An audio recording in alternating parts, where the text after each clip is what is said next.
Okay, seeing no hands, no comments, we'll move forward. Item number 3, which is really a wrap-up of our recycling program to date, 30 minutes, and I'll turn that over to Cesar. Thank you. Actually, Gisela will be making. Oh, Gisela. We still have the sunshine law, though. Oh, do we have a question? We still need to introduce the sunshine Oh, law. okay. Apologies, we do have to go over one other item, and that would be our sunshine law requirements. This meeting will be held and managed according to the sunshine law, Hawaii's open meeting law. The purpose is to help ensure the public can meaningfully participate in the government process, such as this plan revision that we're going through. All ISWMP task force meetings are open to the public and will follow these state sunshine law. Note to the task force members that are here, discussion on task force business outside of the public meeting is prohibited. This includes in-person communications as well as phone, email, and social media communications.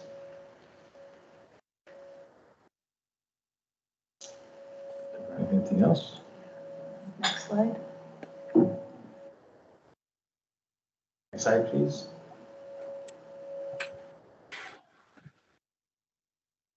Okay. And of course, we always want to make sure that we're working collaboratively, and we always establish with a set of meeting ground rules. Fundamentally, it's really with Aloha. Concept, of course, acknowledge the contributors who are here and the contributions of others. If you do have something to add or say, please raise your hand to speak physically and virtually if you're online. Please keep your mics off until your turn or you're called upon to speak or you have something to offer. And engage with an open mind as well as an open heart. And we ask that everyone please listen, then respond rather than jumping in prior to a presenter's comments or thoughts. And as always, we just want to respect others and their ideas. So the principle again is Aloha. Let's treat everyone with respect, appreciation, and with patience. More importantly, let's be kind to one another. All right, thank you. Next slide, please.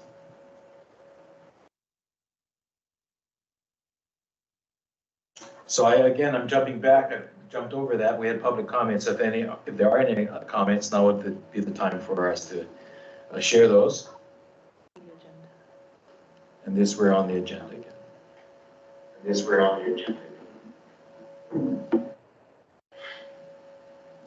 Please indicate if there are any hands on the screen, which I'm not seeing. Nope, there are none. Okay, I'm not. Very good. Back to our agenda item number 3, which is the wrap-up statewide recycling program, solid waste, with 30 minutes allocated to that activity. Cesar? Or Gisela. Yes. Hello, everyone, and thank you all for being here today. So similarly to what occurred at our last task force meeting to discuss the statewide recycling programs, we wanted to just take some time to wrap up the discussions we had on our previous topic. So these next few slides, we will be covering potential solutions that we discussed for consideration in the enhancement of statewide recycling programs in the state of Hawaii. So we've been evaluating potential solutions using the US EPA's waste hierarchy, as you all can see here. There are many strategies to reduce waste. The US EPA has categorized and prioritized these strategies by most effective to least effective. Starting with the most effective, which would be to reduce or minimize the amount of waste produced, reuse material more than once, recycle or compost to use materials to make new products, energy recovery, and then the least desirable option, which would be landfill disposal.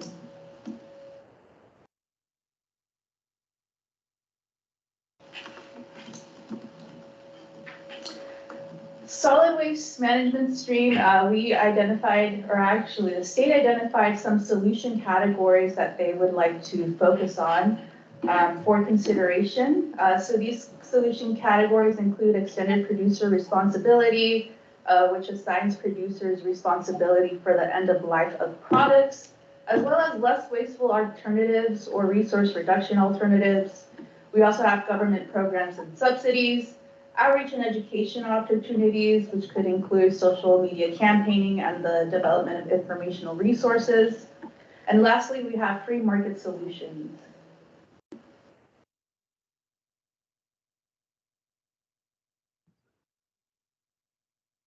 Last meeting, we presented some potential solutions to consider, as you can see listed here. For resource reduction alternatives to beverage containers, we discussed installation of beverage dispensers in public facilities. Specifically, we talked about PepsiCo's SodaStream Professional. It's a carbonated water dispenser and mobile app system that allows consumers to track hydration, as well as the quantity of plastic bottles that have been saved. And this is done through a QR-coded bottle and a mobile app. We also highlighted the importance of supporting local reduce and reuse efforts for all state solid waste programs or recycling programs.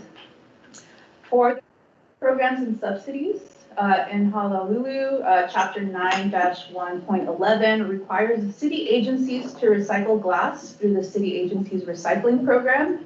And Chapter 9-3.1 requires liquor serving establishments to recycle glass containers.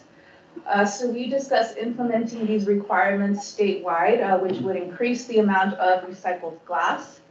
We also discussed an expansion of the deposit beverage container program to include non-deposit glass, as well as a deposit fee increase from 5 cents to 10 cents. Another potential solution that was discussed was the implementation of legislation to promote bottle reuse, similar to Oregon's wine growler law. Potential solutions to consider for electronics recycling includes the expansion of the program to include additional electronics, as well as the establishment of a consumer e-waste recycling fee.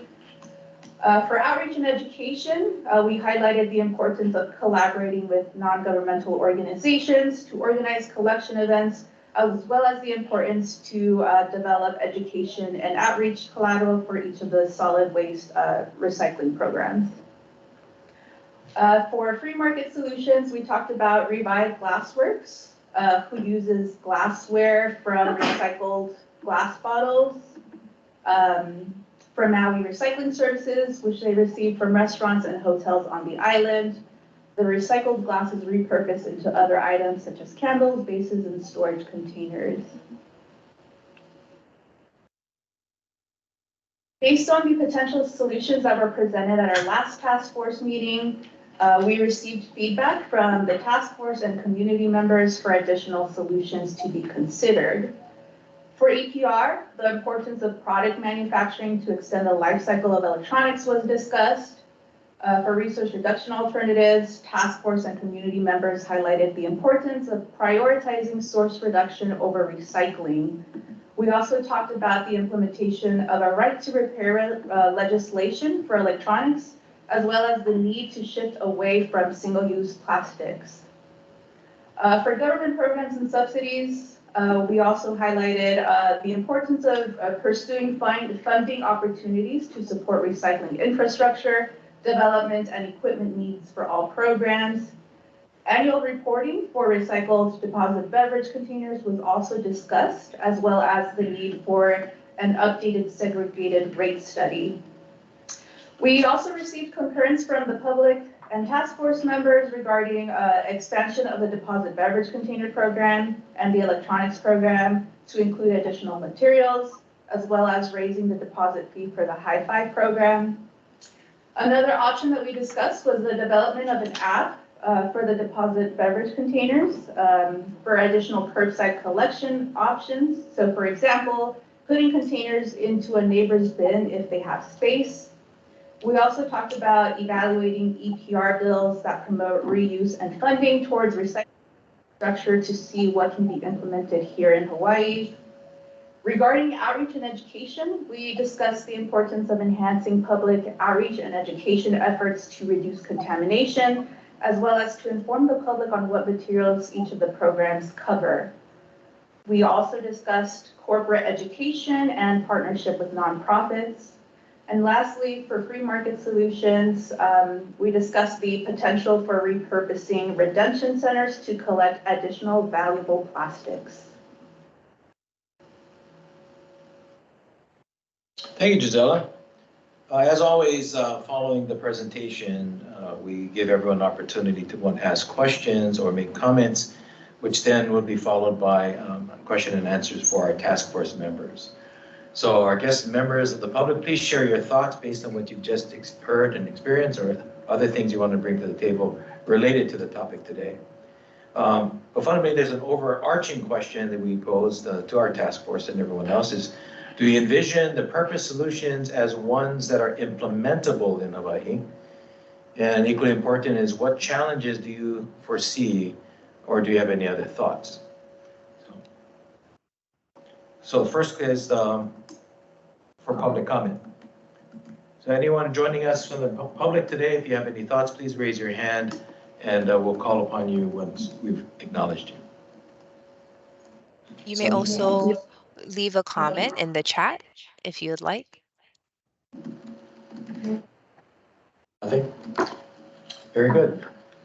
So task force members, to you particularly, based on the presentation and the overview, are there anything that might have been missed, something that we should talk about further, but more importantly, to share your thoughts and solutions presented? And in your opinion, which show most promise, given what's been shared? Task force members?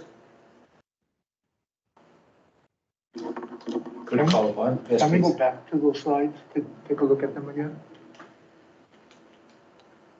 Yes. Which slide would you like to go back to? The solutions. The solutions, yeah.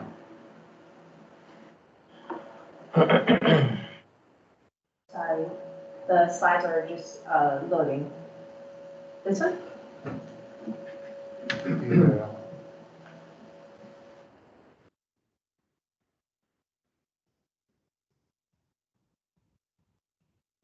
Is that the slide, Glenn? Yep. Okay.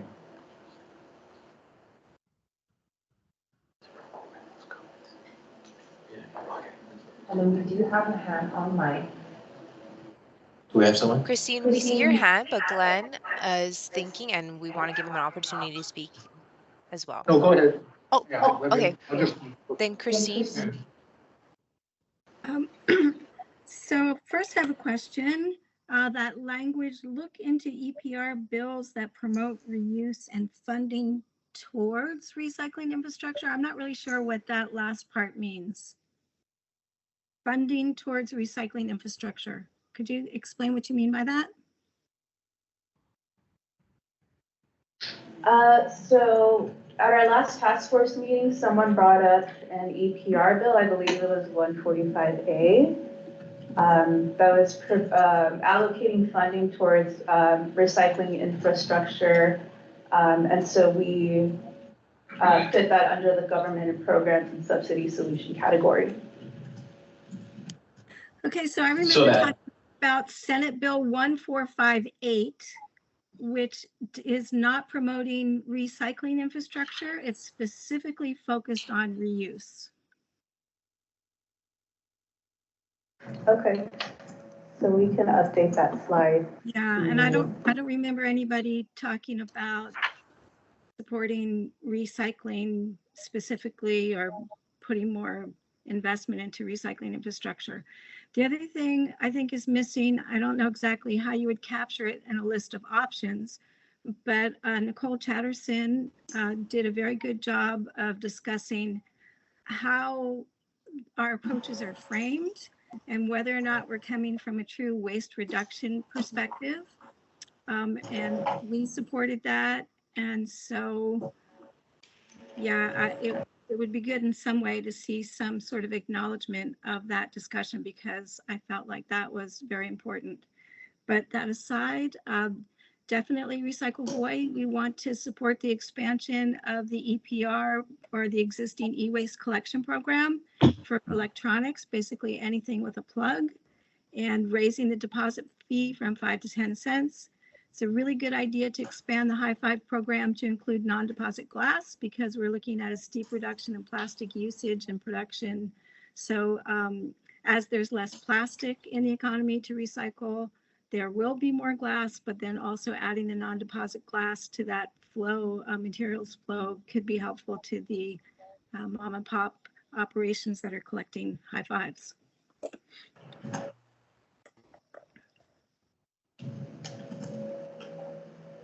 Great, thank you. Other task force members? Added comments to that just shared, or anything else for that matter? So I see a hand. Yes, we do have a hand. But Tina is not a part of the task force. Would we like to address her comment now? Maybe just come to a last call for any task force. Okay, yeah. Tina, we will take your comment in a second. So please hold on to it. We just want to make sure we address and give space for our task force members to provide their thoughts and comments right now. And Raphael, we do see your comment in the chat as well. Task force members, any last thoughts or comments? Glenn, did you have one? Not really. I'm kind of just, I missed a lot of the last meeting, sorry. So I'm kind of digesting some of this. But yeah, some of this, especially regarding electronics, are a little complex because they fall into sort of the has waste category for commercial operations. So there are requirements for handling some of that materials, at least under the commercial recycling or disposal. And so some of this EPR stuff is at least something that we should at least explore maybe. Yes, definitely. Thank you, Glenn. So again, calling upon task force members, any other thoughts? If not, we'll move on to the question. Was it Tina that had a question? Tina, yes. Tina, please share your thought, your question. Hi, sorry I haven't been able to make a lot of the meetings and stuff, and I appreciate being invited, but I just want to point out a few things. Number one is the right to repair. You have to be very careful on this. It's not as easy as people think, and everyone thinks it's a cheaper solution, but with everything being electronic right now, you can't just learn how to repair something on social media and think it's going to work right. You might be causing other problems. So that's something a lot of these people who do fix electronics, they are certified. They do have certified equipment to do it, and it's not something that's jerry-rigged. And the thing goes back to, if they do fix it and the thing blows up, the manufacturer or the person who sells it is probably going to be liable, where it is no, you know, it's not really their fault doing it. It was a person who probably didn't know how to fix it correctly. So that's some things to take into consideration. And with looking at EPR bills, we have to be very careful not to look at what California and some of these other states are doing and hold us up to their standard. We are a small island state, and we can't just pass on stuff onto another or tri-state area for recycling, because Hawaii does not have any recycling facilities for a lot of these things. So that's something that we also need to take into consideration, especially if you're looking at legislation. Thank you. And mahalo, Tina. Any other members from the general public joining us that may have come up with a question following the task force discussion? Raphael, do you want to speak upon your comment that you dropped in the chat? Sure, I can for a second. Yeah, I just want to emphasize that I think going forward, not just here, but anywhere, that reuse is really the only solution to a lot of the problems that we're talking about. Recycling is a nasty process in many places, especially when it is dealing with plastic and glass. Like I like the admirable notion to try and recycle more things that are not currently in the High Five program, but ultimately, like, sending glass back across the ocean to be crushed and turned back into the exact same thing that it already was is a silly process. And reuse should really be, especially with glass, bottling facilities and requiring businesses to comply with a reuse policy, I think, is the only real solution for our future in terms of reducing the impact of all of these single-use items. Thank you. Great. Thanks, Raphael. Anyone else? You know, I just want to confirm that one of the big questions, of course,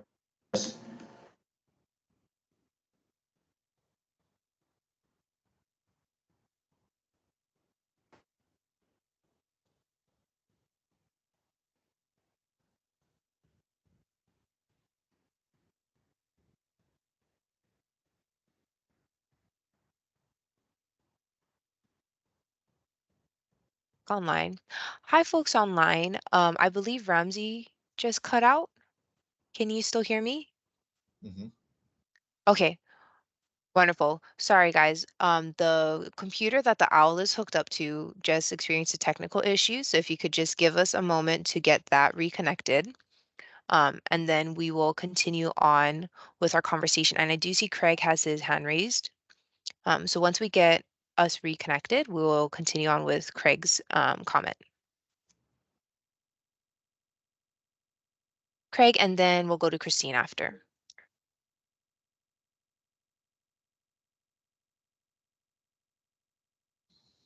Did you try to say something? Okay, are we back online? Can you hear us? Can you hear me? Wonderful.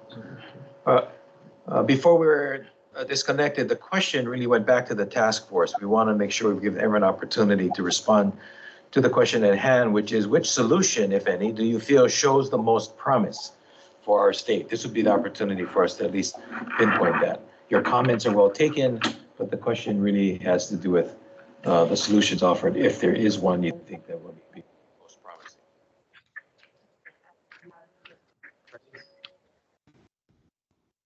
Edgar, please.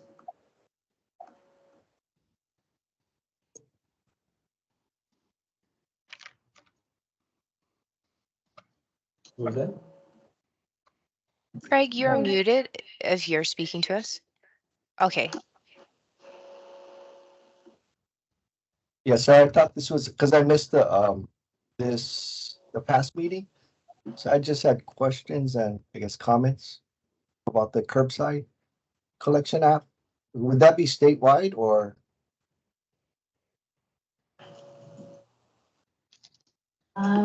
So we didn't really specify at our last task force meeting if it would be statewide and countywide or countywide.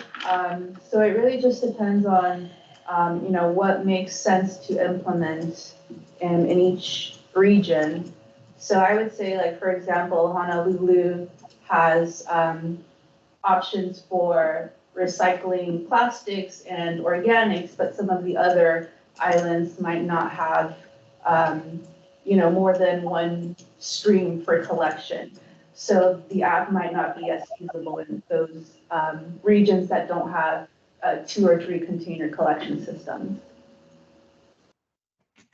And then the other one is if it's expanded to non-deposit glass, would the handling fee to recyclers also go up?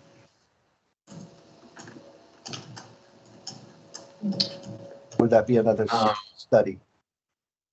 Yeah, we didn't really look into whether, how would it affect users into that detail. We were just identifying possible solutions. high-level potential solutions that would affect policy and potentially new laws in the future. Okay. But I like raising the deposit fee to 10 cents. That was one of the potential solutions that was identified in our comparative analysis of other states. We have found that by raising that fee, the program has improved and has become more successful than with the original fee. You want to add anything? Yeah, so we did an evaluation at our last meeting.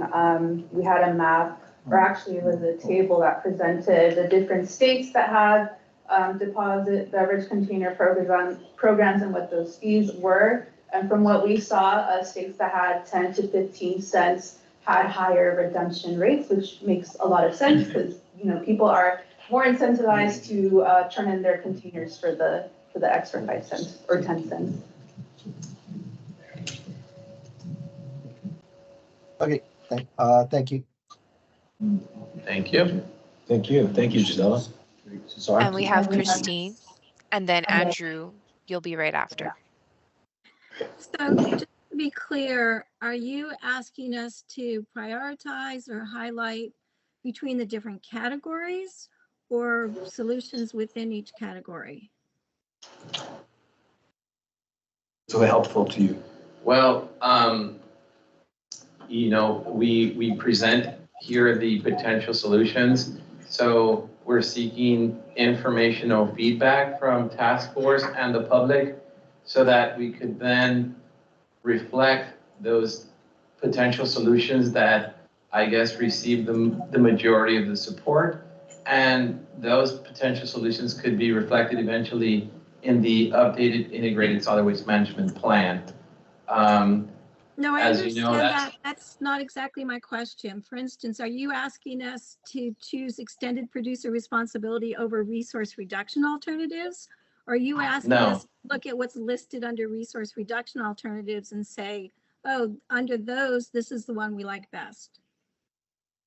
Yes, the latter. So we're asking the task force to discuss the solutions being presented and add your support or not. And then if you have additional potential solutions that you want to identify that might be missing, we would receive those at this time as well. Okay, so I did give some of that feedback, and then I want to take back something I said because I think that just the inclusion of the resource reduction alternatives would pretty much capture what Nicole brought up. There might be other things, but this is a good start. We definitely would prioritize resource reduction and focus on reduction and reuse versus recycling. Echo the comments that Rafael made, 110%. Under the government programs and subsidies, we would not support curbside collection for most of anything. I don't know, might make sense on Oahu, but the carbon footprint of curbside collection just doesn't make sense. People are already going to shopping centers, they're already going to schools. We need to embed clean stream collection, all programs, alternatives, opportunities in people's day-to-day flow. And by clean stream collection, we mean giving people opportunities to turn in clean, well-sorted materials. You're not going to take a black bag, throw a bunch of stuff in, have somebody sort it out later with the MRF and the optical scanners and the curbside collection. That whole thing is just completely passe, especially in the days of global warming and climate change. And the thing that's really beautiful about clean stream collection is it paves the way and begins to lay the foundation for reuse programs, because this is getting people used to this idea that they have a container, they have something, they don't want it anymore, then they treat it in a way that's respectful of it as a resource, and they have a place to turn it in, redeem it, whatever, which eventually will get us into a reuse economy. So definitely not in favor of curbside collection or MRFs or any of that. Thank you. And just as a note, we have modified our presentation, approach by identifying those less wasteful solutions first as we present potential solutions on the following material streams that we will be discussing. So we have shifted that based on comments received. Thank you. So we do have two more people with their hands raised, Andrew and Dominic, but I just want to note that we only have about 4 more minutes left on this topic. So if we could just keep our comments concise. So Andrew first and then Dominic.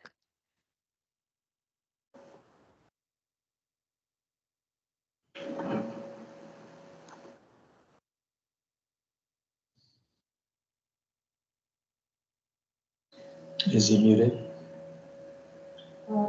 No. Andrew, I think you're having some audio issues. We see your mouth moving, but we can't hear you. I'm sorry, I think you're muted.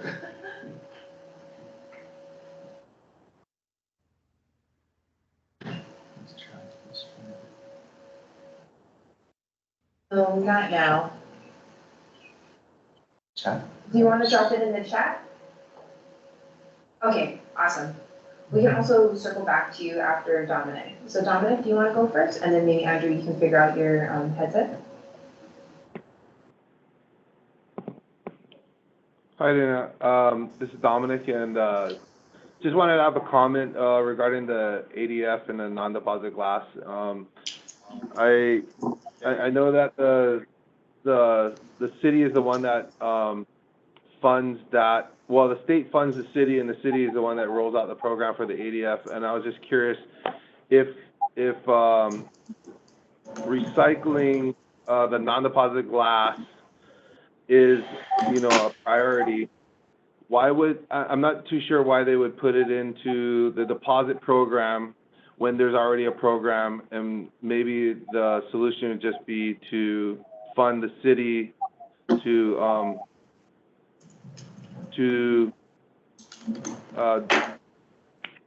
increase the ADF program so that more recyclers are out there incentivized to collect that non-deposit glass.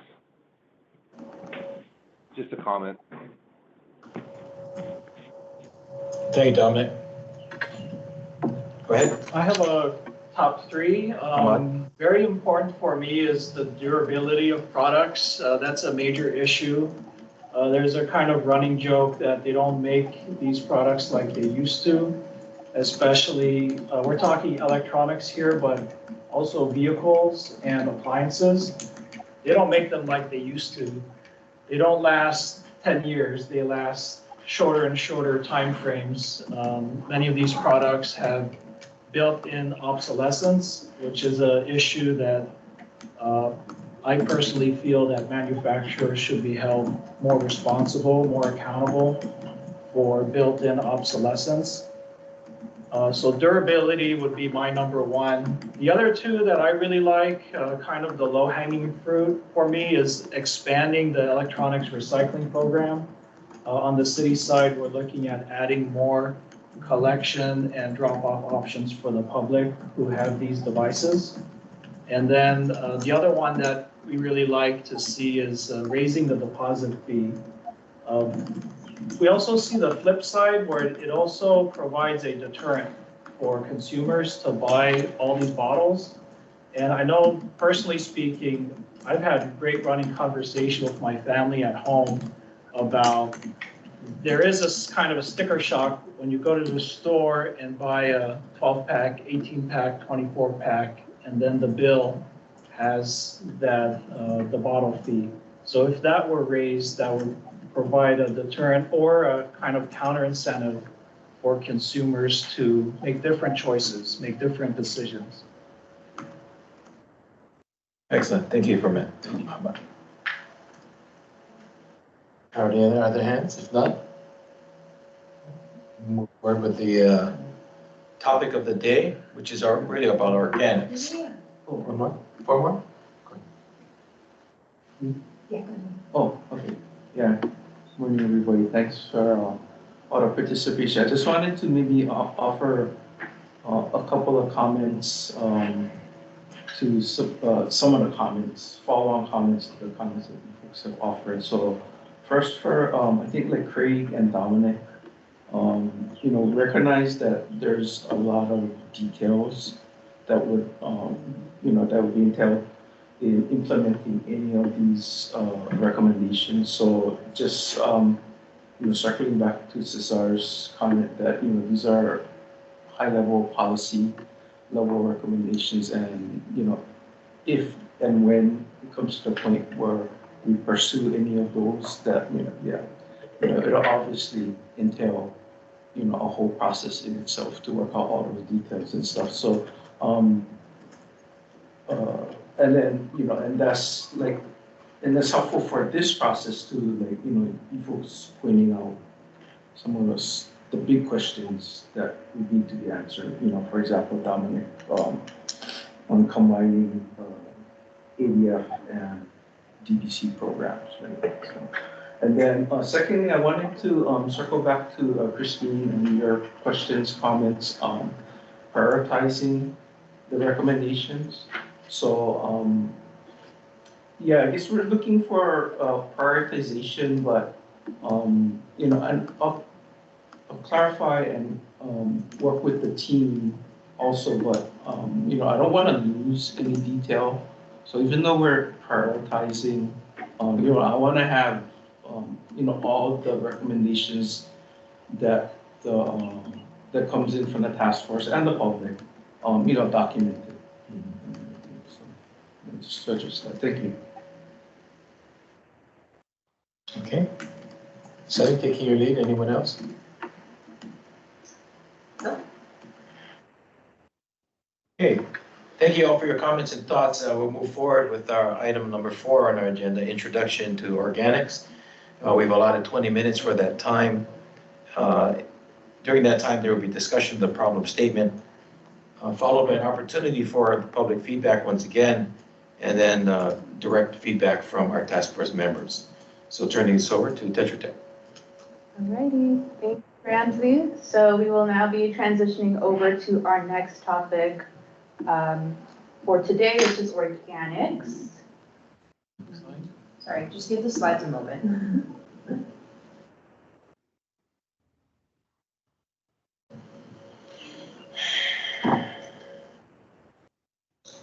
Alrighty. So as you all can see on the screen, a problem statement was developed for organics.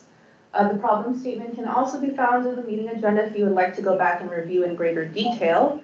But in summary, the main problems related to organics management include global warming associated with greenhouse gas emissions, limited outlets to manage organic waste, and food insecurity.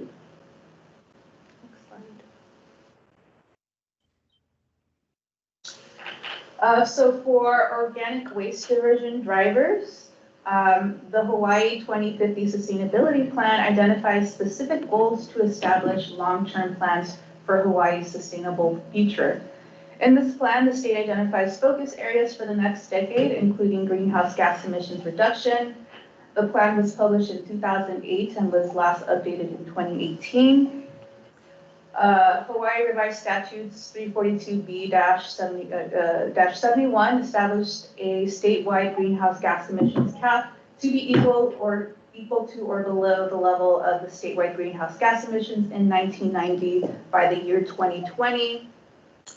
HRS 225P-4 establishes a permanent greenhouse gas sequestration task force within the Office of Planning, now known as the Office of Planning and Sustainable Development.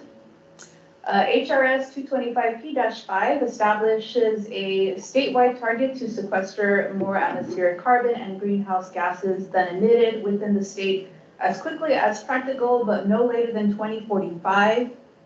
And Act 32 directed the states to expand strategies and mechanisms to reduce statewide greenhouse gas emissions through the reduction of energy use, adoption of renewable energy, and control of air pollution among all agencies, departments, industries, and sectors.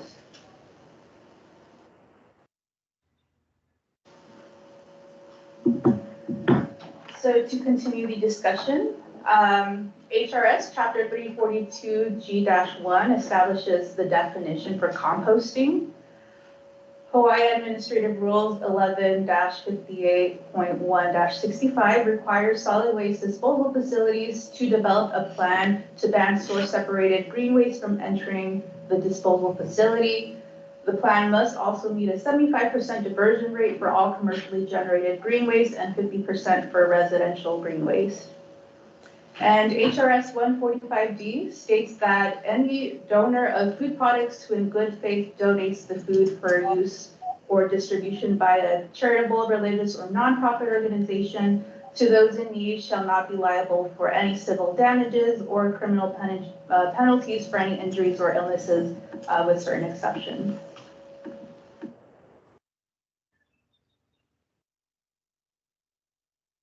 All right. Thank you for that discussion and opening that up.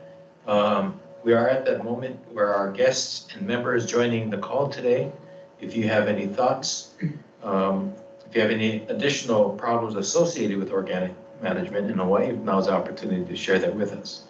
So responding to what was presented and or adding anything that may have been missed or that you know of that we should consider. General public. Sunny? Not seeing anything currently.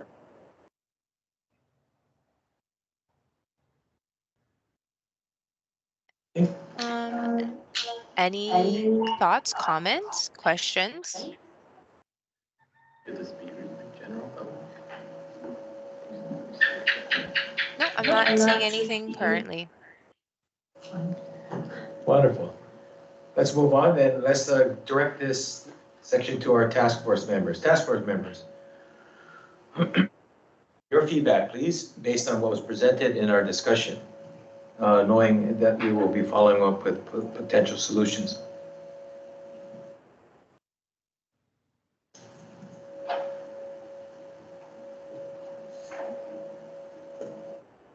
Presenting again comments and thought about landfill disposal of potentially recyclable materials can negatively impact the environment and affect human and worldwide health, leading to enormous cost.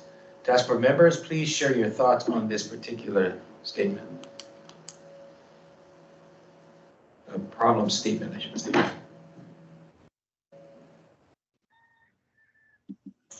Not seeing anything current. Oh, Christine has her hand raised. Well, you know, Thank you, Christine. I'm trying to not always be the only one talking, so I gave everybody else a chance. Here it goes. You know, there's some mention of this, I think, in the problem statement, but I think it would be good to specifically talk about accessibility for food producers, for farmers, because the tendency with the state and the county is to come up with these ideas or strategies that aren't really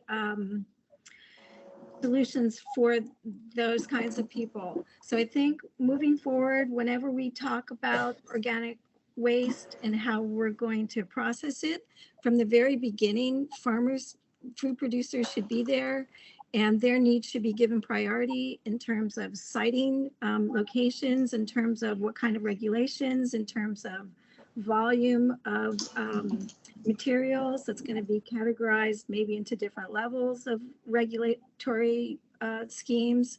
So just as we move forward, we should put farmers and food producers first. Thank you, Christina. Other members, please. We haven't heard from Nicole, she's not with us today, but Ramsey, Robert, or Wayne, anyone? Not sure that Wayne joined us. Not seeing anything. Anything? Did Andy get his microphone? Oh, And we left his comments in the chat. He did, okay. It sounded like I heard him. Okay, hearing no other comments on the statement itself, let's move on to item number 5, which is discussion of potential solutions.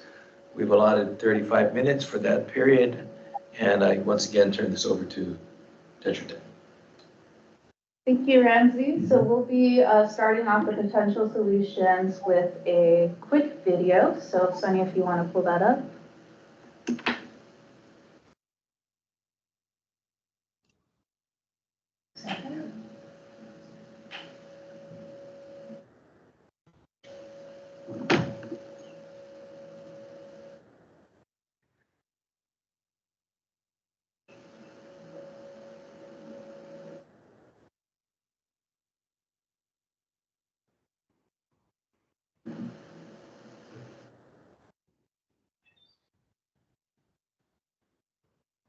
In the interest of time, we're only going to play a part of this video, but this video does have a lot of good information if you would like to go back and watch it on YouTube. It's called The Compost Story. Can you guys hear the audio? No, No, okay. we're not. Do we have a link we can share? We could share a link.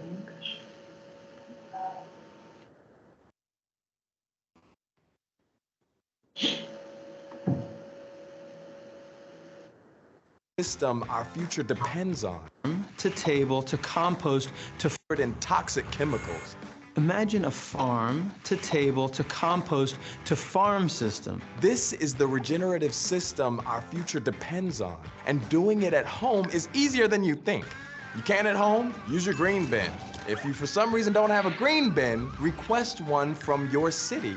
Or find a neighbor or community garden who can use your compostables. Cities like San Francisco, Los Angeles, St. Louis, and my hometown, New York, are leading the charge. Thank you. Countries from Haiti to Australia are using compost to address food security and desertification. Schools, hospitals, and restaurants are waking up to composting their food scraps. Scientists and compost manufacturers are improving methods, making our superhero even more powerful. Yes! Life isn't over for the humble peel. Along with other organic material, it can help restore fertility to our soil, regenerate our food systems, clean our water. And it can help reverse climate change. Really. Okay, so what can you do? Do all you can to support composting. If we're to keep the planet habitable, human beings must participate in regeneration. Each of us can play a role to help regenerate our planet simply by composting. The cycle of this can make or break us.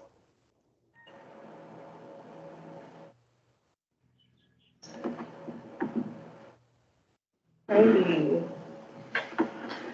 So going back to our slides, we'll be transitioning now over to the EPA wasted food scale to start the discussion on potential solutions for today. So recently, in October 2023, the US EPA released the Wasted Food Scale, which prioritizes actions that prevent and divert wasted food from disposal. Tiers of the scale highlight different pathways for preventing or managing wasted food, arranged in order from most preferred on the top left to least preferred on the top right. The most preferred pathways prevent wasted food, donate and upcycle food, offer the most benefits to the environment and to a circular economy. These top pathways prioritize using food for its intended purpose, which is to nourish people. The least preferred pathways, which include landfilling, incineration, or sending food down the drain, have the largest environmental impacts and limited potential for circularity.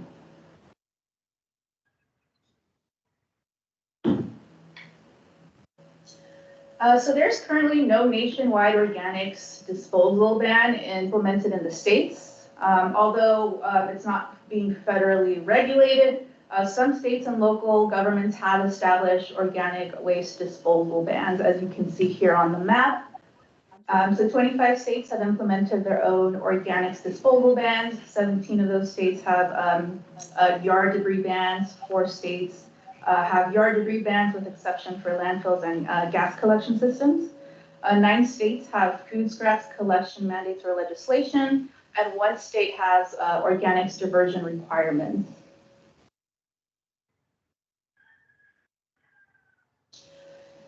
In 1986, Congress passed the federal bill, Emerson Good Samaritan Good Donation Act. The legislation encourages companies to donate their surplus food and grocery products to nonprofits by providing civil and criminal liability protection. However, the act contained ambiguous language regarding the rules around donation, and because the act has never been contested in court, many fear legal liability. So the Food Donation Improvement Act was signed into law December 2022, amending the bill Emerson Good Samaritan Food Donation Act. The new act clarifies and expands liability protections outlined in Emerson. It also lays a more streamlined path for qualified entities to donate food. These entities can donate directly to people in need in their communities, whereas prior they had to arrange to get it to nonprofits that distribute it.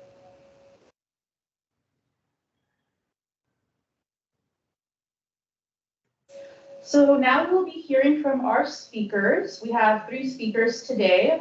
We have Marvin Min, Senior Vice President of Hawaiian Earth Recycling.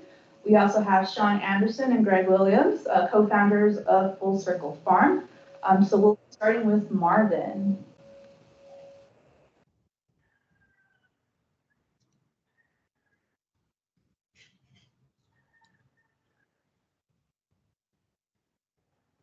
Okay, can you guys hear me? Thank you, Marvin. Thank you. Aloha, everyone. Marvin Min. I'm with Hawaiian Earth Recycling. Next slide, please.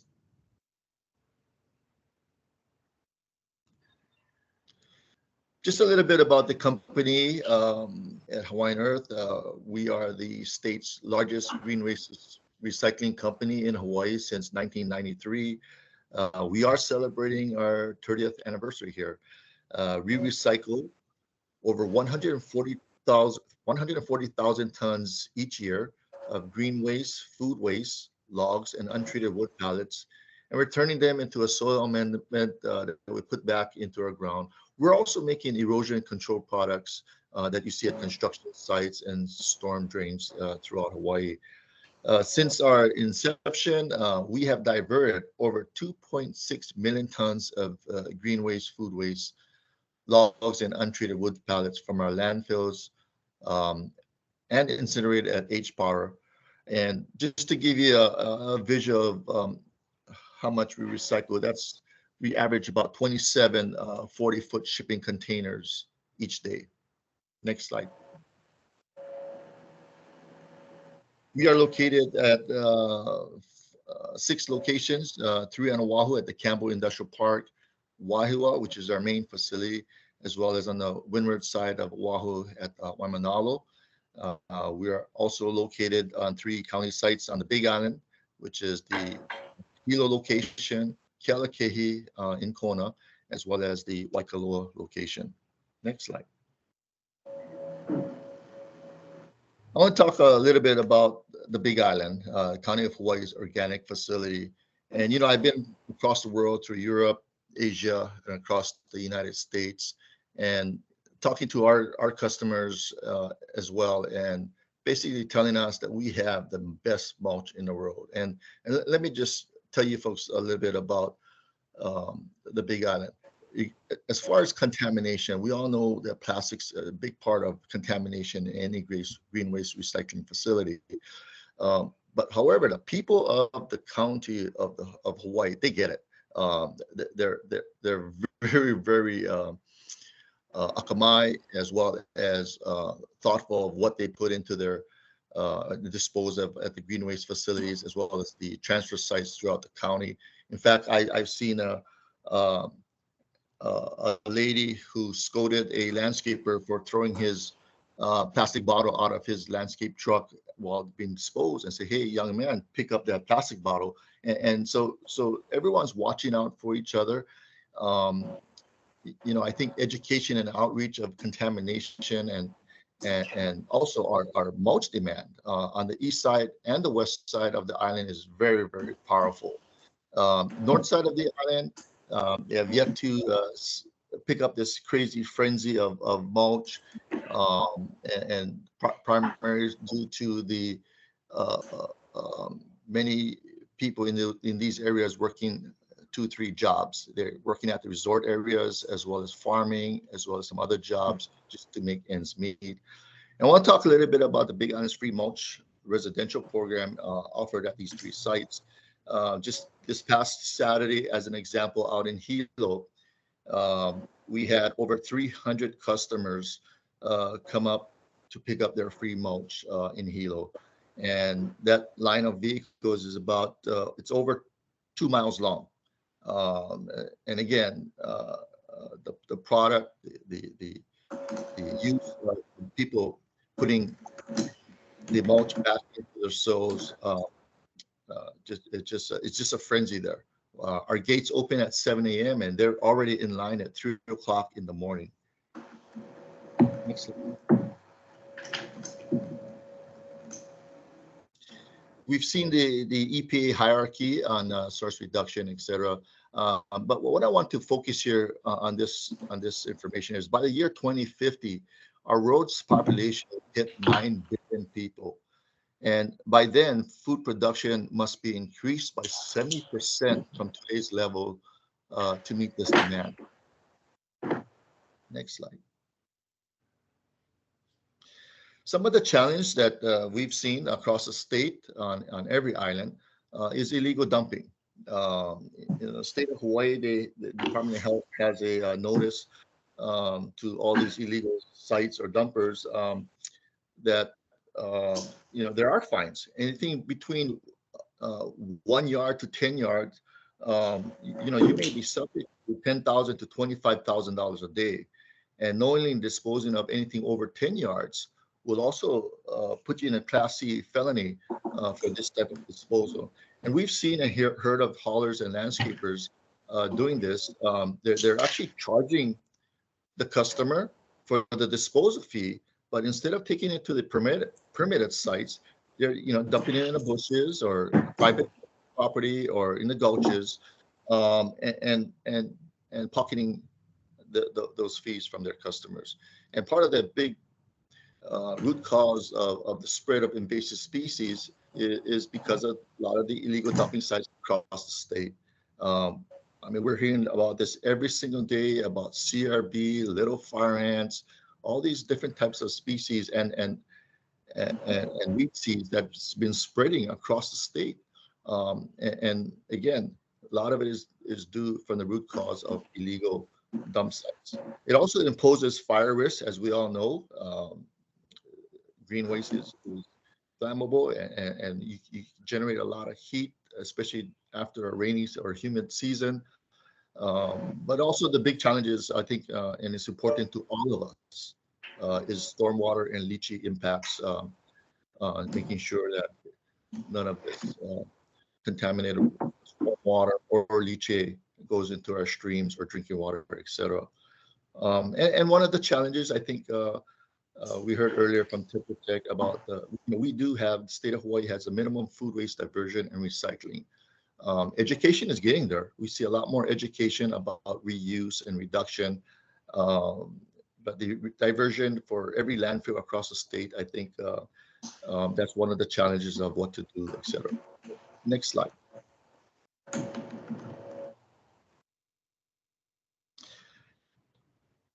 Next slide, you can pull up the birds. So just focusing a little bit on this slide here, process, purified, and perfected. We go through, Hawaiian Earth goes through a regimented process of purifying and sanitizing each product.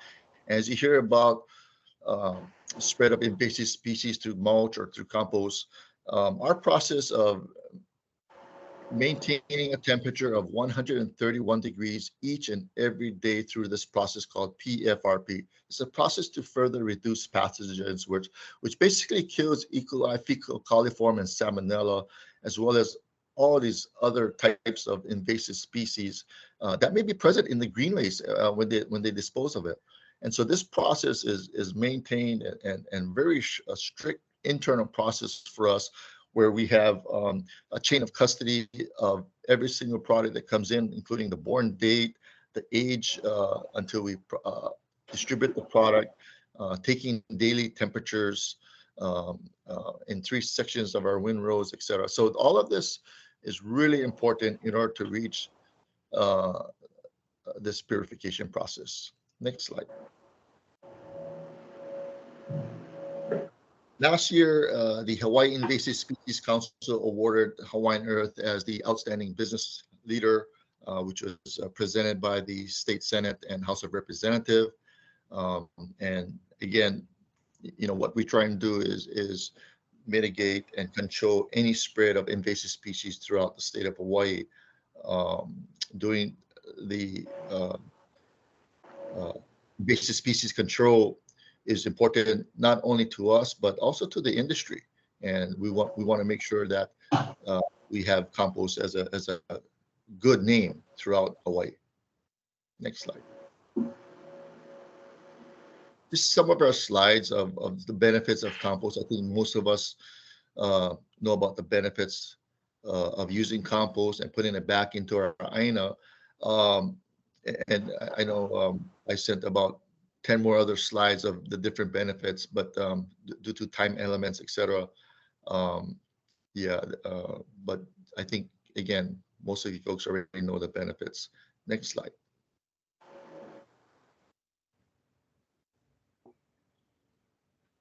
Next slide. And next slide. And as we're all aware, plastics no can, and green waste can. And again, that's our challenges as we pick through all the plastic bags and contamination that comes with the green waste. And this is basically on Oahu through our curbside program.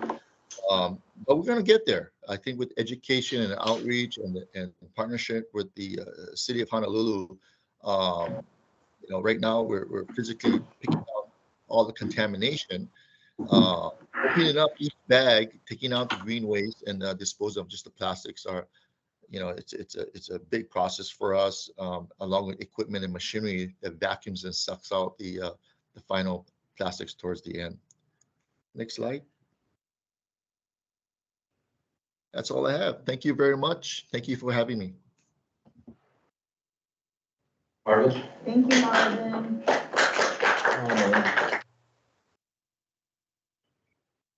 Great. So we are going to leave the Q&A for Marvin till our next speakers present. So we'll do a combined Q&A for all our speakers. So we will now be transitioning over to Sean Anderson and Greg Williams from Full Circle Farm. Thank you, Sean and Greg. Thank you so much. Next slide. Aloha, thanks for having us here. My name is Sean. This is my co-founder, Greg, and together we started Leftover Love Company. We love your leftovers. Leftover Love Co. is a fully permitted composting facility located at Full Circle Farm in Waimanalo. Since 2021, we've composted approximately 500,000 pounds of food waste at our pilot facility. Our operation is unique because of the innovative composting technology that we use and our community-centered approach. Next slide. This is some of our innovative composting technology. This machine is called the EarthFlow. It's an aerobic in-vessel composting machine. This machine was acquired through our nonprofit partner, Sustainable Coastlines Hawaii, to divert food waste from landfill. And our role in this partnership was to pilot a for-profit food waste composting business. This machine is the first of its kind in Hawaii, and it's capable of processing up to 1,000 pounds of material every day. Some of the main benefits of in-vessel composting are, one, it's fully enclosed, so we're eliminating leachate. There's also a decreased composting time and a very efficient use of space. We also see that there's a reduced odor and reduced greenhouse gas emissions. We see reduced pest attraction. It meets regulatory compliance, and it produces a sustainable, nutrient-rich compost. Next slide. So we've heard a lot about the problems associated with food waste, and we like to call food scraps a resource, not waste. We know that there's nearly 1.5 million pounds of food scraps that are generated every day in Hawaii. A significant amount of that is coming from households. And these scraps we know are currently a problem, but as farmers, we see these as a resource. And we know that through composting, this same material can be also a solution to issues of climate change, food security, and ecosystem restoration. Next slide. Someone say they're not seeing the slides. There are currently quite limited options available for households to address the issue of food waste in Hawaii. And we created our residential composting service in 2021 to provide a solution to household food waste here on Oahu. And our members pay $25 a month to drop off their food scraps at one of our 3 locations. Members keep their food waste out of the trash, and they are given finished compost monthly. Next slide. We've received a lot of feedback from our customers that have joined the membership, and they've told us that it's relieved many stressors associated with food waste. They feel great about keeping their food waste out of landfill or incinerators while protecting the resources of Hawaii. We've been able to share the practice of composting and educate the public at our drop-off sites, as well as facilitating public visits to the facility to learn firsthand about composting. We're finding that this is key to normalizing food waste composting. And growing these programs will create jobs and strengthen Hawaii's economy. Next slide. So another project that we've been involved with this year on top of our residential subscription program is the Oahu Compost Project. The Oahu Compost Project is a collaboration between public, private, and nonprofit enterprises to specifically address food waste and composting in Chinatown. So our role in this project was to be the compost partner. So we received food waste that was collected from these restaurants and then composted at our facility in Waimanalo.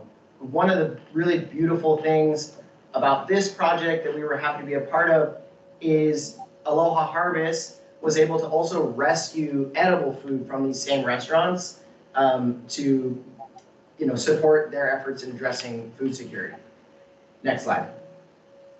What we learned from the Oahu Compost Project is that partnerships like this work.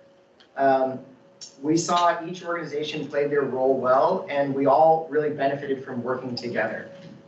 We also really identified that restaurants are producing quite a bit of consistent food scraps, and we were able to capture and reduce a lot of that waste. We've to date composted about 30,000 pounds of food waste from the 7 participating restaurants.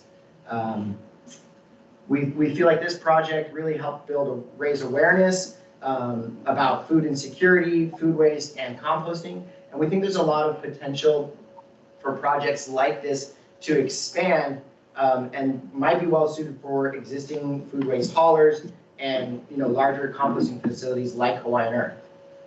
Next slide. To date, in the 3 years since we've been operating as a food waste composting company, some of the challenges that we've come up against or that we see in the composting space is funding. We think that there's room for more grants, subsidies, and specific loans to help composting facilities get off the ground, whether with purchasing equipment or access to land, et cetera. Composting equipment, heavy machinery equipment is expensive. One of the large challenges that we face really regularly is the issue of compostable packaging. We are seeing that consumers are really excited about using compostable packaging, but there's a lot of confusion and misinformation about whether or not they're actually compostable, where they can be composted. So we're suggesting that there be some good policy and regulation and even some more research about what to do with compostable packaging.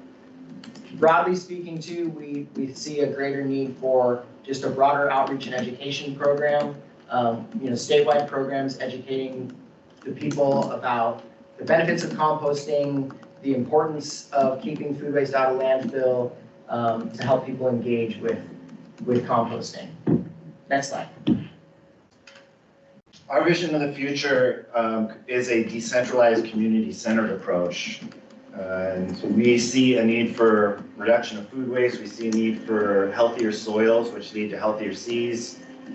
And what we've seen with this pilot program is that it is easily scalable. And we aim to create these hubs throughout the state in order to solve these problems and while fostering community engagement. There's like a huge potential for residents and larger entities at these hubs that we've already seen at our location in Waimanalo. Decentralized facilities like these are safe, they're manageable, they're efficient. If one machine goes down, that doesn't shut down the whole system. The others continue working. They can be, each hub can be customized for that location where it is throughout the islands, which is another huge benefit. It reduces the transportation cost and decreases carbon footprint and traffic associated with hauling waste. Can also plug into other enterprises that already exist to work in tandem as we try to relieve the stress on this whole entire system.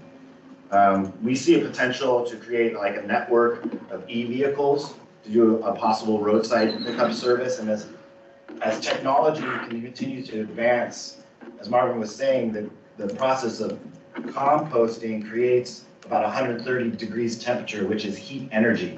And there is potential for these hubs to create energy as technology advances and be another thing that could take off some of the stress on the grid that we're already seeing. Facilities like these support resilient neighborhoods, educational opportunities, increase food security, healthy soils, reduce the dependency on off-island resources for the current residents of Hawaii and for generations to come. Next slide. Thank you so much. Thanks for having us. Thank you, Sean. Appreciate it. Thank you, Sean. Thank you, Greg. So now we wanted to turn it over to task force members and the public. If anyone has any questions for any of our speakers, please ask on the chat or turn on your microphones at this time.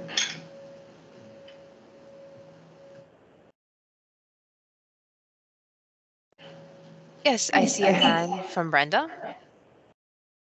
Hi, I'm sorry, I'm not a task force member. Ramsey had to step off, but I'm the deputy director here at DEM. I was just curious for Marvin, how much do you guys charge the Big Island community for compost?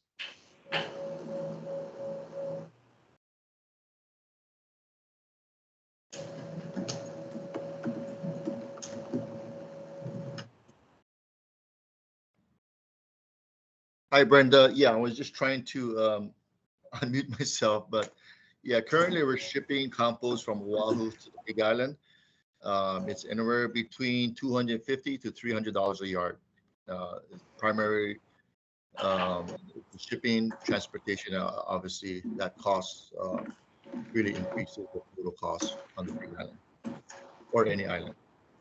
And what site do you guys have the compost at? Do you have one site that you guys have it at for residents? Because we have a lot of calls. I know that the County of Hawaii pays for the mulch program for you guys to give it to the communities, but we often get calls for compost, and I'm not sure where to direct them to.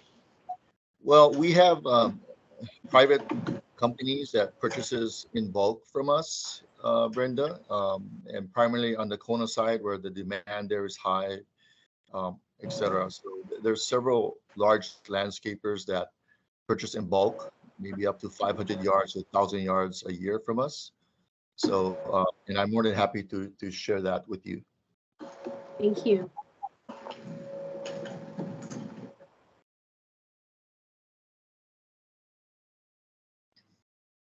Sunny, anyone else? Yeah. Go ahead. How did you guys address the potential contamination from the Chinatown project? Yeah, to the best of our efforts, we had nice, good stickers on the bins with like clearly, yes, put this, no, put this. So those are right on the top of the bin. But we did encounter a lot of contamination. But because this is one of the benefits of smaller scale site, because our site is pretty small scale, part of our process is to do visual inspection on everything that goes into the machine, and we hand pick out any contamination. Yeah, one of the issues we did with, like, first step was educating the producers, like the restaurants and the staff there, and differentiating between front of house and back of house. So there was not as much front of house food waste coming from those restaurants. It was more back of house. Then with the bins that were accessible to the public, we had to put locks on those bins. We still saw waste contamination finding its way in there, but greatly reduced if none of those steps have been in place. And then, as Sean said, we're the final line, to making sure that doesn't go in there. And then in the sifting process at the end, keeping that out of, what would come brought to users of the compost. Yeah, so what percentage of contamination do you guys? Quite, I would say, 4. Yeah, less than 10% by weight for sure. Oh, okay. Yeah, most of the restaurants were really on it. We had problems with just one where the location of the bin was a little bit more accessible to the public. So a few times we just had to take pictures and send that to them, and then we saw a significant decrease. Thanks.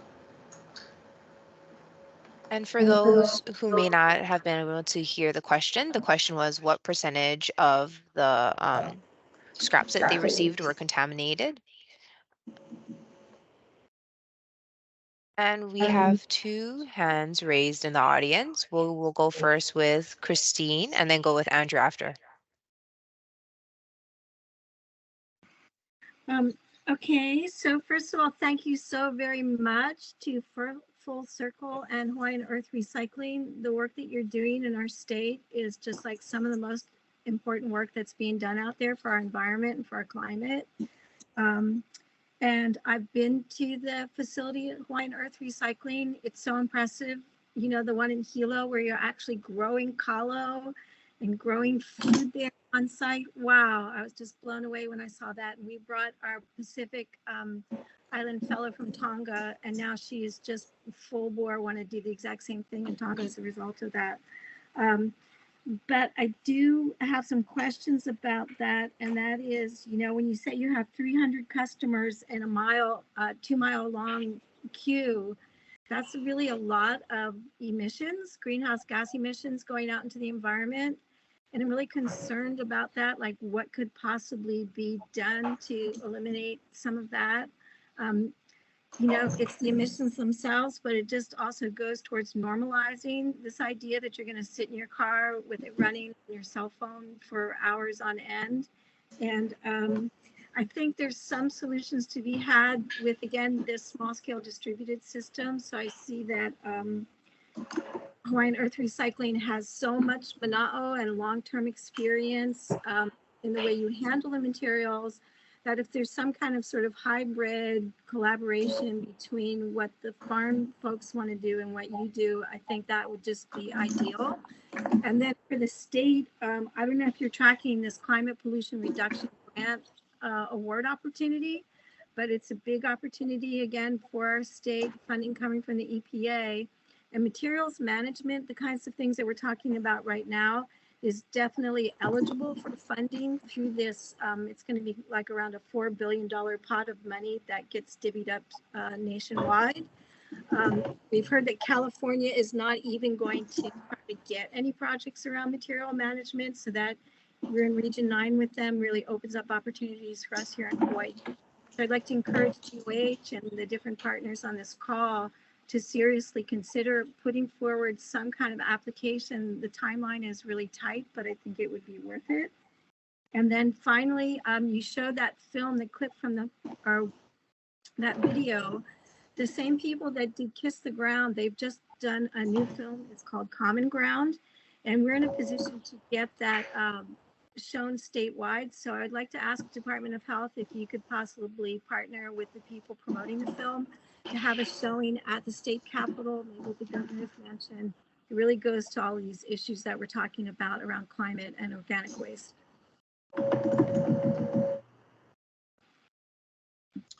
Aloha, Christine. Thank you for your comments. And yes, I've seen that video on Common Ground, and we are we'll be using that to also educate and provide that type of information to our state officials whenever we see them as well. And thank you for visiting us in Hilo and seeing the impact. And I understand what you're saying about vehicle emissions, etc. One thing, and I know we can't be able to answer all of your questions or concerns in this short minute that we have, but feel free to contact time and we can set up more. But I think importantly, when people coming in and waiting in line, and what we're seeing is basically they're turning off their vehicles. They're not just waiting there for an hour or 2 hours. As they keep moving forward, they turn off their vehicle because the line, as you notice, goes by very, very fast. I mean, it's like a fast food pickup line. I mean, people just get loaded quickly and they're out of there. But again, we haven't done any calculations on the carbon emissions versus the vehicle emissions, and as a comparison to keep that perhaps neutral in a sense. But I think that is something worthwhile for us to take a look at, some type of calculation. But you know, the County of Hawaii, partnering with the County of Hawaii and having 3 locations across the island helps some of that vehicles traveling, because yes, we do have vehicles coming over from the other side of the island, but as we all know, it's about supply and demand. The demand on the east side is extremely high. Lava rocks on the Puna side of the island, as well as lots of unhealthy soil on the Hamakua side that people are trying to revigorate and put nutrients back into their soil as well. So, but you talk about climate change and sustainability. It's bigger than all of us in this room, and together we need to work together to be part of that.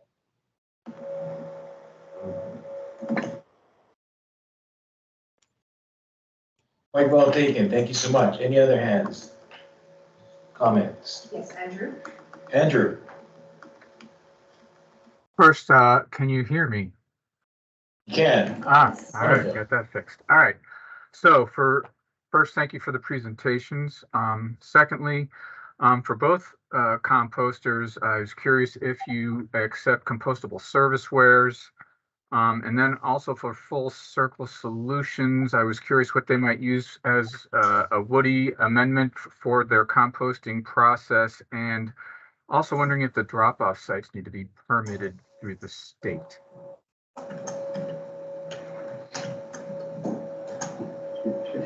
Do you want us to address that one first, or? We'll go ahead and go. Thanks for that question. As far as the drop-off sites, for our specific model, we give members a 5-gallon bucket, which they take home, and they fill with their food waste, and then they bring it to us. So there's no permitting for that necessary. As far, do you want to? Well, as far as the woody source for our machine, the nitrogen source comes from the food waste, and the carbon source comes from the local tree trimmers in Waimanalo and on the east side of the island. So we're also, mitigating the green waste as well in that process. It's roughly 50-50 with about 1,000 pounds a day available for the input on that specific 20-foot earth flow machine. Compostable foodware. Yeah, compostable foodware. We currently don't accept that. And that's something that we're hoping to get clarity on in terms of permitting. Right now, in our solid waste management permit, the compostable serviceware isn't permitted. Although in our first year, we did some pilot studies and we did find that we could compost it, physically, but we aren't accepting it until we can get, a thumbs up from the Department of Health or whoever may make that decision. Thank you for your question. Yeah, thank you. To answer your question about the compostable packaging, we have a Department of Health solid waste permit, modification permit to accept compostable packaging. The Department of Health, they do have concerns with certain types of compostable packaging and everything leading to that buzzword today called PFAS, right? And that's a big concern of not just having PFAS in possible compostable products, but also what is the plant uptake of PFAS that may be found in compostable packaging. So what we're also working on is with the Department of Health is there's compostable packaging that may meet BPI standards. But for us, we promote CMA, Compostable Manufacturers Alliance's listed approved products. And that's really important because from a composting industry, although it may say compostable or biodegradable, it does not necessarily mean that it breaks down in the composting process. So we need to ensure that we approve certain compostable packaging in Hawaii that breaks down in the composting process. And so that's what we're working on with the Department of Health right now, because we want to make sure that what we put into the ground is the best quality product. Yeah, we agree. Thank you for that. And maybe DOH can follow up on the permitting, if it would be required to permit a drop-off site like that, since it's dealing with a solid waste, and I'm using quotes for that. Yeah, so I'll answer that. So there, any location that accepts waste sorry, when we call it, we have to define it as waste, it's solid waste, requires a permit from us. And so for Full Circle, they have, their site is permitted for the composting operation, and so therefore they're also allowed to accept that material at their facility under their permit. But if any location is just a drop-off site for any type of waste, they would need a permit for that location. Thank you, Glenn. Sunny, any other? Yes, Katie? Oh, yes, Michael? I want to circle back to Marvin's, discussion on the PFAS. It's something that we've mentioned a couple of times, but DOH, I believe it was about a year or two ago, got a federal grant to conduct a study. Our HERE office is actually managing a study on plant uptake with PFAS products. My understanding is that it was being run in West Maui. Unfortunately, the test area was not impacted by the fires. So it's continuing on. I don't know when it's going to be completed, but just so you guys know that, at least on our end, DOH is, that's an important factor for us is, understanding how, how PFAS can impact composting, and then ultimately, food product. Just to let you know that person that was doing that study out in West Maui, she was impacted. Okay. Yeah, she lost all her equipment. She purchased equipment for the study and lost it all in the fire. Yeah. Thank you for that follow-up. And yes, we are working closely with the Department of Health agencies, as well as your state toxicologists on some of this studies. We did provide some reports from our consultant back to the Department of Health recently on some of the studies that we found, as well as throughout the United States. So. I think we are at time. There's a couple more. Let's see, one or two more. Dominic had a question about food waste that he wanted to pose to Marvin, in addition to Marvin's comments about containers. So I'll just read it since he put it in the chat. Marvin, if you could comment on your upcoming work on composting organic food waste that hasn't been discussed. If I missed it, I apologize.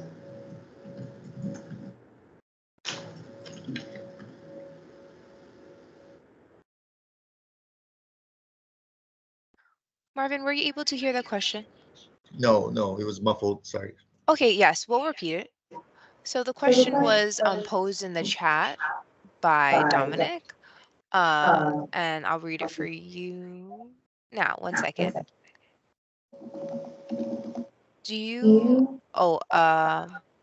I'm sorry. The question was on, can you comment on your upcoming work on food waste?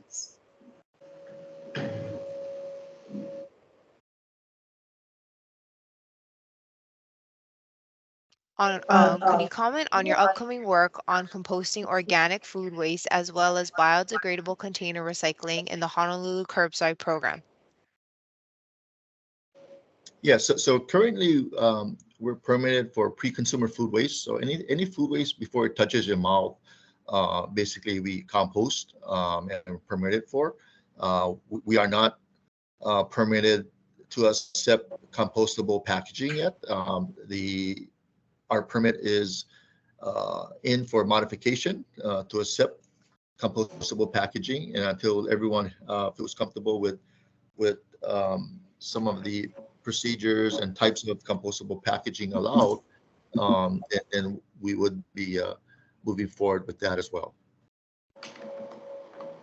Okay, thank you, Marvin. Christine, we'll take one more question. We're at our break, but let's take yours while you're here.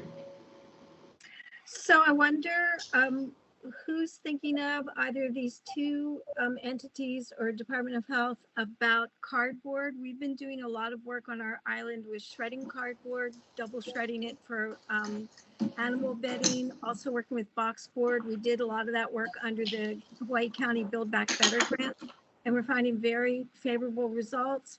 People, again, farmers able to use it. And as we look to using less plastic, we're going to be using more paper. It's a trend called paperification. So in a lot of ways, it makes sense for us to keep those organic carbonation materials here and add them to mulch and compost.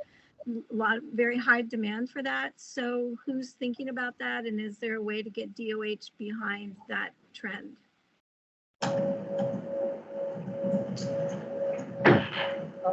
I'll speak to that there. Thank you for that.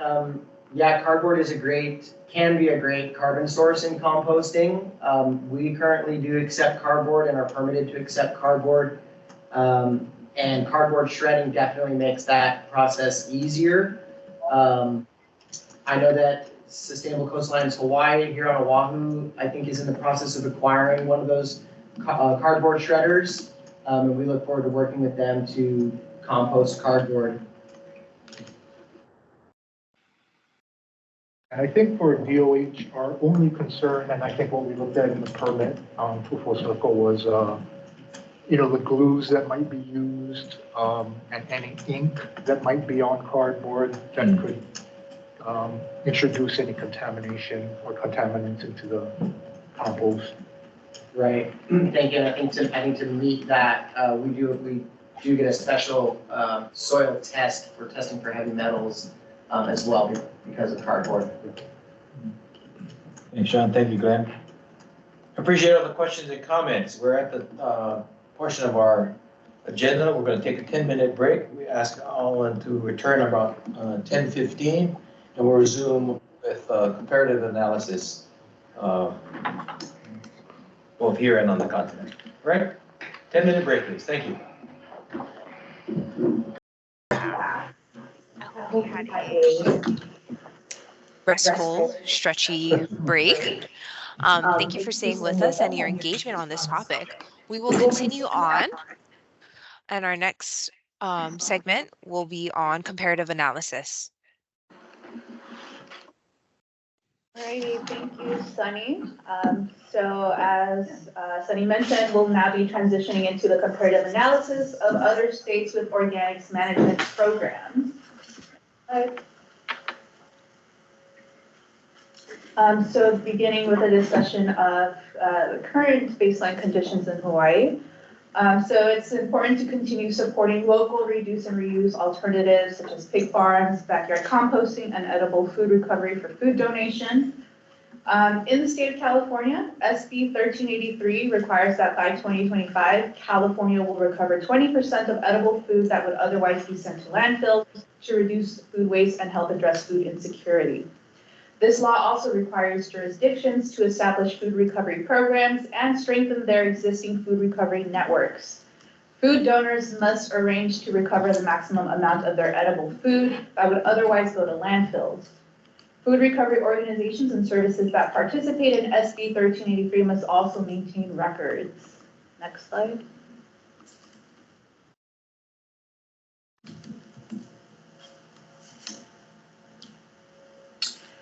Regarding government programs and subsidies, the U.S. EPA Climate Pollution Reduction Grants Program allocates $5 billion in grants for assistance in the development of innovative strategies to reduce pollution. In March of this year, the U.S. EPA announced that it will award $3 million to the state of Hawaii to support in the development of strategies to cut climate pollution and build clean energy economies across the state. The EPA's landfill methane outreach program promotes the recovery and beneficial use of biogas generated from organic waste in landfills. The program establishes partnerships with communities, utilities, landfill owners, and other stakeholders to provide technical assistance and seek financing for landfill biogas projects. The